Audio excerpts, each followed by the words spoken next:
I put the timer on because I'm a gabby person. I can speak about this topic for hours. I know I have 10 minutes, so I have to keep an eye on the clock. Thank you very much for to the organizers, EUROPALIA and Kazerne Dossin, for inviting me to talk about my research on this topic. It's a very interesting topic that I discovered in 2012. I've been working on the Second World War in northern France since 2005. So it's been 16 years, and a few years ago, 10 years ago actually, I discovered this story about employees of the SNCF who rescued Jews from the largest convoy. Actually, there was only one or two. There was a smaller one in October 1943 from northern France to Auschwitz via Malines.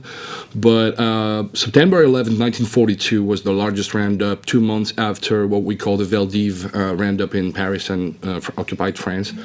But before that, I want to show you this map where northern France on top over there was placed under the command of the German military command in Brussels. So Nord and Pas-de-Calais, both departments, were actually attached to Belgium, even though we still had a prefet from Vichy who was dealing with the French affairs, if you want to say so. But it was a trauma for many people because in northern France, as you know, World War I already took its toll at the time. And to be occupied a second time by the Germans, and Lille in particular, it was a trauma for many people at the time. So there was and we were also at the time and still today very close to Britain. So of course we had a special link with Britain.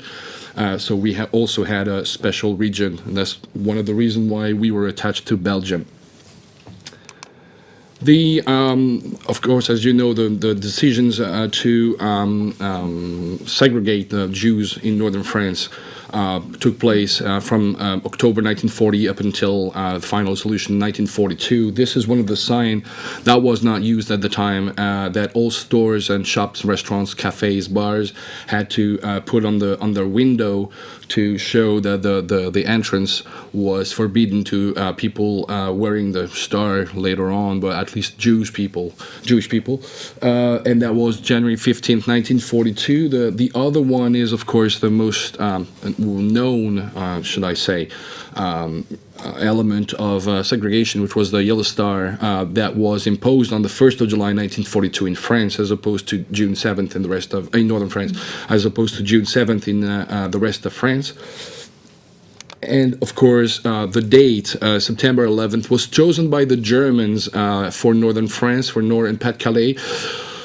Unfortunately, should I say, the Germans were clever in the decision because they decided to organize this operation, this roundup, on the special day for the Jews, which was Rosh Hashanah, as you probably know, is the New Year's Eve for the Jews, and that happened to be on the 11th September 11th, 1942. So the families were gathered to prepare for the evening, and at dusk, as you know, that was the beginning of Rosh Hashanah. So the Germans rounded up Jews from around northern France early in the morning of September 11th, gathered them to Lille in a train station, a triage station, which was not actually a traveler station. So that's also a decision by the Germans to avoid that some travelers could see what happened. Of course, men and women crying with their stars. Obviously, people might have been moved and people might have wanted to do something, whereas the Germans cleverly used a train station which was only for machines and engines and locomotives, so no travelers, no witnesses pretty much of what happened. But that was the Germans did not expect what would happen next. The thing is that the employees of the SNCF, and some of them you have 5 of them, I counted up to this day up to 25 members of the SNCF who helped in one way or another to evacuate some of the people, mainly children, because as you probably know, it's easier to hide a child than to hide an adult.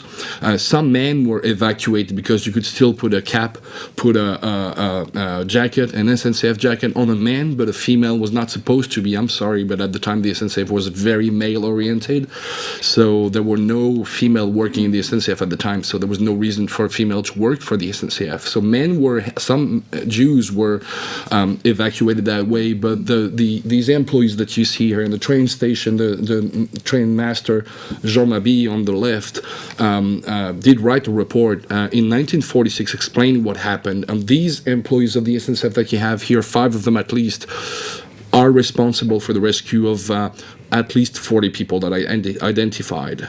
There are sometimes testimonies of some of the SNCF members who claim that up to 60 to 80 people were rescued that day, which is very difficult to estimate because we need to find them. We need to know exactly who they were. So I've been working deeply into the families who lived in Lille and northern France at the time, the composition of the families, trying to know what happened to each and every one of the individual. And that was done with the Kazerne, the Dossin, but also the work of Serge Klarsfeld that you all know. And, of course, the research and the archives in Auschwitz-Birkenau to know exactly who went there and disappeared there. But these men that you see here are heroes in the sense where they did participate that day in what is considered today, at least in France, by Serge Klarsfeld, I quote, as the largest evacuation of Jews from a French train station during the war between 1942 and 1944. I've been working with the U.S. Holocaust Memorial in Washington, D.C., and when I talked to them in 2014 about this story, they never heard about this story, first off. Second thing, at the time, I had 35 people on my list of people rescued that day, and they said, we do not know of any other places in Western occupied or Eastern occupied Europe where so many people were evacuated from a train in a smooth operation, because of course the operation that Doreen was talking about was a bit different. But we're talking about one day and one transport to Auschwitz. That's why we do consider this is the largest to this day. Maybe one day some people will find another one, but so these men are responsible. When I say responsible, it's in the good way, of course, obviously. This man in the middle that you see here is Alphonse de la Mare. Unfortunately, he's the one who died on November 8th, 1942, so almost 2 months after the operation. He died in a bombing by the U.S. Air Force, who did raid the train station, and he was in the shelter and was killed instantly. I managed to find his picture because he has no descendant, but at least I managed to find his picture. And you also have this story, which is quite amazing. I still have 3 minutes to talk about this. But this nurse, because I want also to pay tribute to women, so I talk about men, but this nurse here was called France Neubert.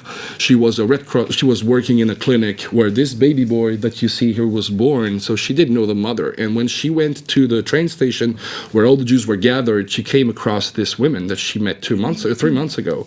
And then obviously France said, what are you going to do with this baby? We don't know where you're going. Where are you going? And the mother said, I don't know. We just been rounded up and God knows where we go. And what France Neubert decided to do was to get Michel, the baby. The problem is that she didn't know how to extract the baby. First off, the mother refused to give the baby away, as you can imagine, even though she didn't know the nurse.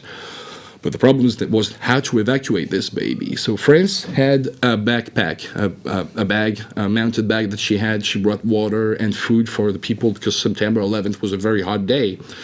And France all of a sudden thought, maybe I can use the bag to put the baby in the bag. And that's what she did. But guess what? Can you guess what happened with the baby? The baby started to cry. It was very hot. Didn't feel the scent of his mother, and was in a very uncomfortable position. So he started to cry. So France Neubert thought, I will not be able to get it out because the Germans will discover him and arrest me. And then at that very moment, a train passed by, and with all the cracks and the breaks on the tracks, the smoke, the whistle, and this machine went through the train station. Everybody turned to watch it, and that's how France Neubert managed to escape. And in the street, she heard a whistle. Somebody whistled at her, and she thought, I'm caught. They discovered me. They saw me.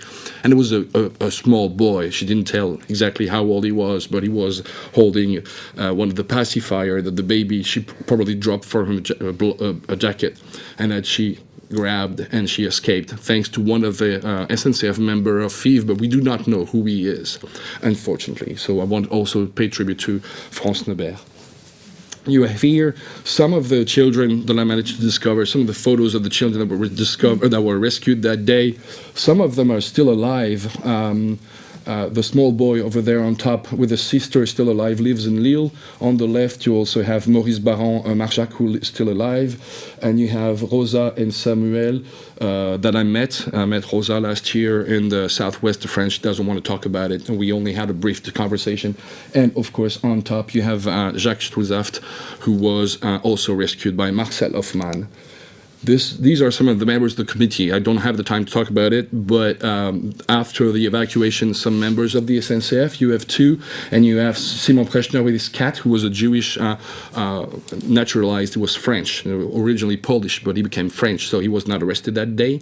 They set up an organization to help feed and also foster all these people who were evacuated, because, of course, they needed some help. Most importantly, I was very happy, thanks to Jacques Stouzaf, I showed you his picture a couple of minutes ago, that Marcel Hoffmann is the first member of that operation who was acknowledged with the title of Writers amongst the Nation. And that was last year, last November 26th, at the Senate in Paris. That was the first time that this honorary title was given by the State of Israel to a member of the SNCF, in the Senate in particular. So it was a real recognition for him and for his family. And there's two more files that Jerusalem is working on. Hopefully they will be also honored. So I made it. 1 minute beyond. Thank you very much. If you have questions, I'll be more than happy to answer you. Just one last thing. There's a film that I just finished last year, a documentary film for France 3, if you know the French channel, but I'm sure it will go through Belgium and other places probably as well, that depicts what happened that day on September 11th. Thank you very much.